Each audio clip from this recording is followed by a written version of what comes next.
And while we're talking about the book and this epilogue, I need everybody to stop saying that this show went off book after season 1. There are some major changes in the book, most obviously Serena Joy's character, but they turned her into one of the most interesting characters on this series.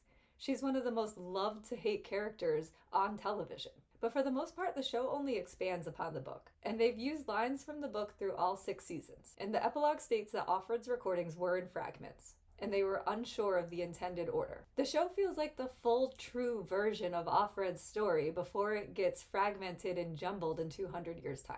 So as a book reader, when you finish The Handmaid's Tale, the book, you are filled with so many questions, and what this show did so beautifully as an adaptation is answer them all in a completed, closed circle of a story. The Testaments has nothing to do with this story here in The Handmaid's Tale, and I just don't understand why anyone doesn't see the absolute brilliance of this series finale. But if you need more convincing, I'm going to go through every character arc in this season finale and tell you how not only was there closure, it was just the punctuation by the last episode.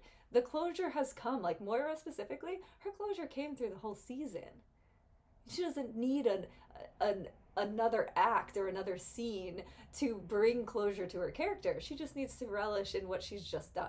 And that's what we get to see her do in the finale. So I'll go through every character arc. We'll go through Nick and Lawrence and Serena and Naomi and Rita and Moira and Luke and Holly Sr. and Holly Jr. and Hannah and Emily and Tuello and June. They all got closure in this season finale. And if you know about the Testaments and you know what's going to come in the Testaments, then this series finale should have left you really excited, because it was really subtle what details there are in this finale about how Lydia and Hannah's story are going to segue into the Testaments in the future. But it didn't hinder the series finale in any way, shape, or form, nor did it leave it in any kind of cliffhanger. It's completed. You don't have to see the Testaments to know what happens with June's story. This series is 6 seasons of incredible television, and this is the hill I'll die on this channel. If I have to spend all of the off-season from now until the Testaments talking about how this series is perfect, that's what I'll do. Stay tuned.